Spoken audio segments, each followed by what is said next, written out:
Welcome, everyone, to a story that truly captures the spirit of Trinidad and Tobago, a tale of devotion, resilience, and a love so strong it literally defied the ocean. Today, we journey to Waterloo Village to uncover the incredible story behind the temple in the sea and the man who built it, Siewdas Sadhoo. This isn't just a story about a building. It's a story about the unbreakable human spirit. Our story begins in the early 20th century.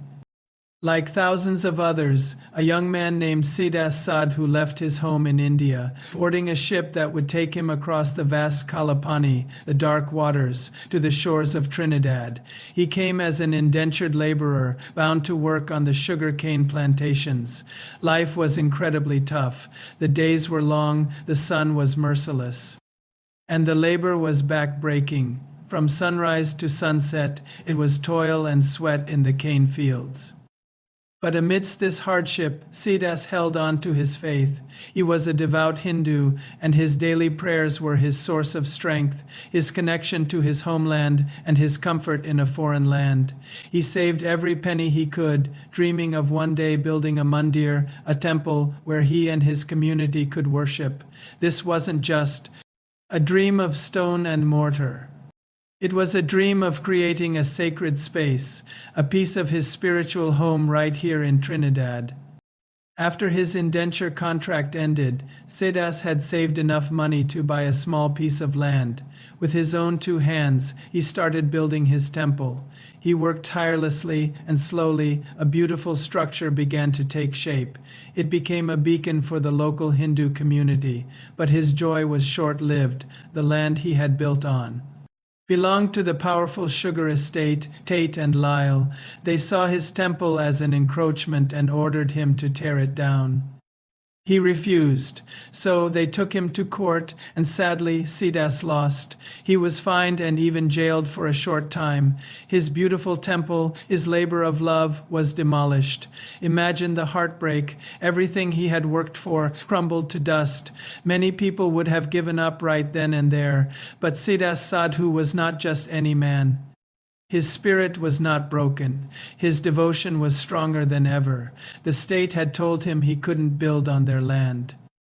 So Siewdas looked at the vast expanse of the Gulf of Paria and had a revolutionary idea. He famously declared, "If I can't build my temple on the land, I will build it in the sea."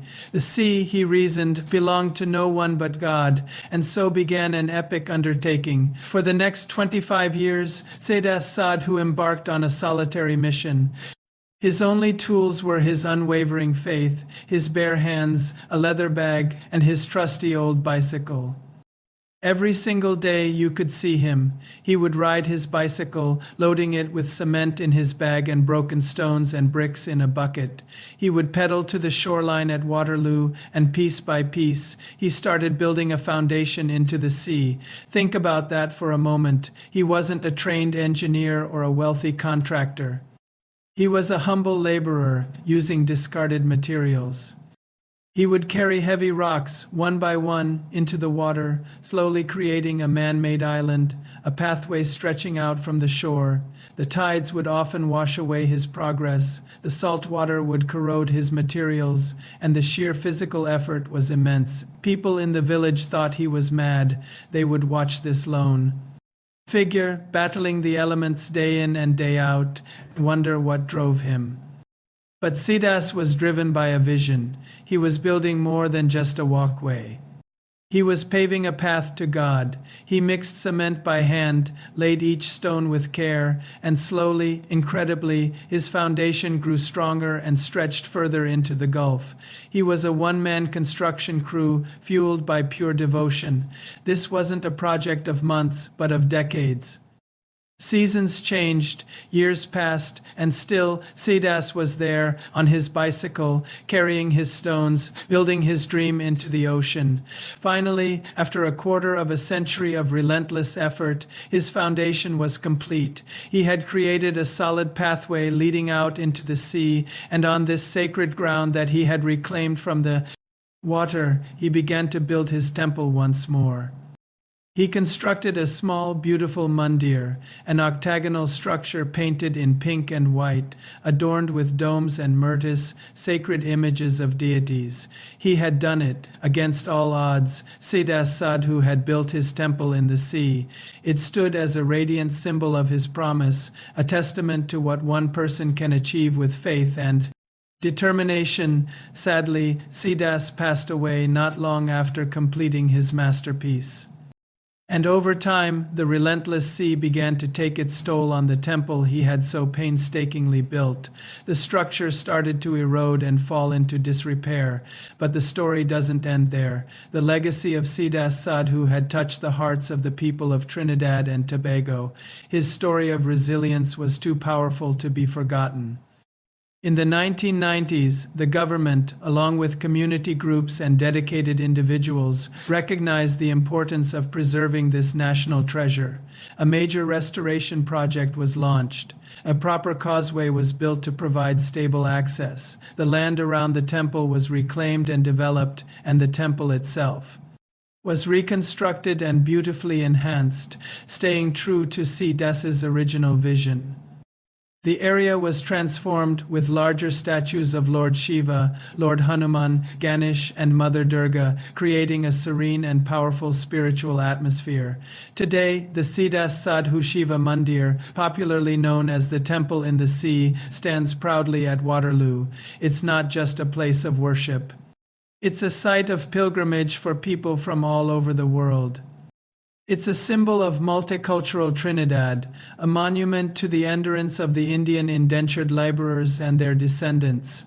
When you walk down that causeway with the gentle sea breeze and the sound of the waves, you can't help but feel the powerful spirit of the man who started it all with just a bicycle and a dream.